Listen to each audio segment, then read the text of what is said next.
for some reason you haven't seen this movie, well, now's your chance. It's pretty awesome.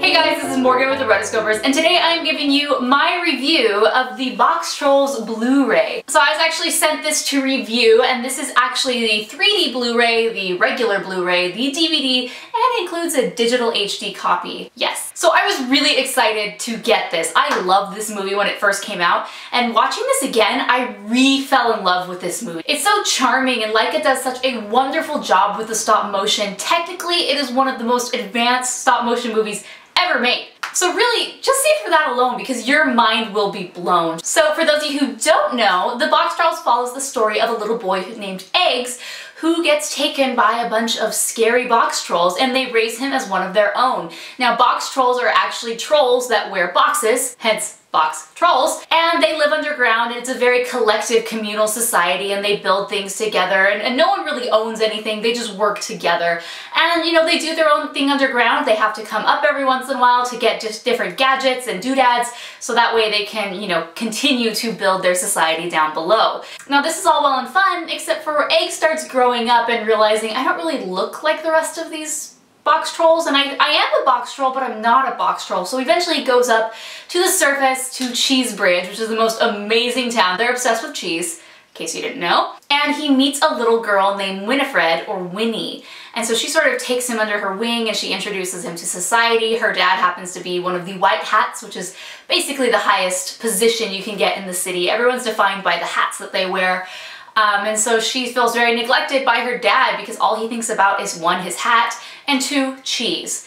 So these two join forces and it's really, really fun. There is sort of a bad guy. He is a bad guy. His name's Snatcher, and it's his job to get rid of the box trolls. He has made a deal with the White Hats that if he were to exterminate every single one of the box trolls, then he could get a white hat. Because he's a red hat, and that's not so good. So he really, really wants that white hat. So like I said, I love this movie. I love how expansive this world is. I love the technical achievements. I mean, there is one particular scene where they're at a ballroom in this party and everyone is dancing, and I remember just sitting there thinking, oh my gosh, how do they do this? You know, I love the score, I love the characters, and I really think that this movie is an example of don't judge a book by its cover. Because if you look at it, I mean, things, they're weird, they're different.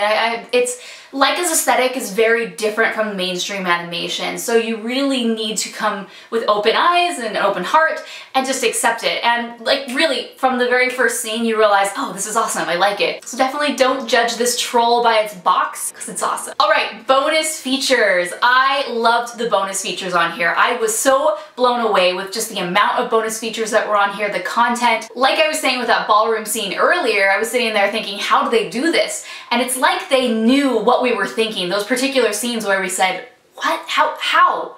And they turned those into bonus features. So the very first bonus feature, and this is a Blu-ray exclusive bonus feature, is preliminary animatic sequences. So basically these are sequences, you know, before they actually start filming the film, they storyboard everything, and they turn those storyboards into basically a moving storyboard called an animatic. And so there's about, you know, a handful of animatics here that were eventually cut from the film, but the directors are here and they're giving commentary as you're watching this, and it's so interesting because you get to see like how much they love these particular scenes, but they cut them for X, Y, and Z, but they kept, you know, the core of this scene and moved it into this one.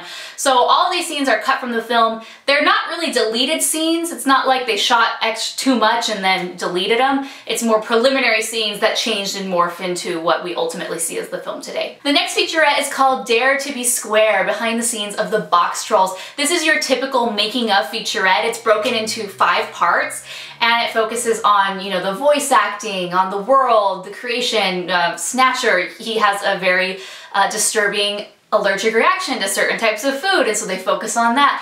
And I love this. I loved that each featurette felt very robust. You know, some featurettes, it's like, okay, we're gonna talk about the voices, and you get 3 to 5 minutes of the voices, then you move on. I felt every section was at least 10 minutes long, and so in collective total, it is a great, great making of featurette. I think they did just a stellar job. You look at, you know, making the actual boxes themselves and just the actual puppets, to the clothing, to the sets, to It's so good. I was enjoying myself so much while watching this. To me, there's so much mystery about stop motion animation. It really blows my mind. And this sort of takes you behind the curtain. It peels away the layers and it makes it very, oh, that's how they do it. That makes sense. Now, the next one are featurettes, and these were really featurettes that were created to promote the film before it was released, because at the end of every featurette, it has the release date of the film, 9/26/14.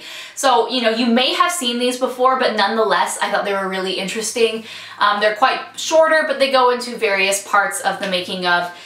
There is some overlap in these sections, which was kind of disappointing because, you know, I watched the behind the scenes featurette and they focused on one thing and they kind of focus on that again in one of these mini featurettes. So I wish they would have kind of been a bit more diverse in what they covered, but nonetheless, I didn't really care that much because I liked it.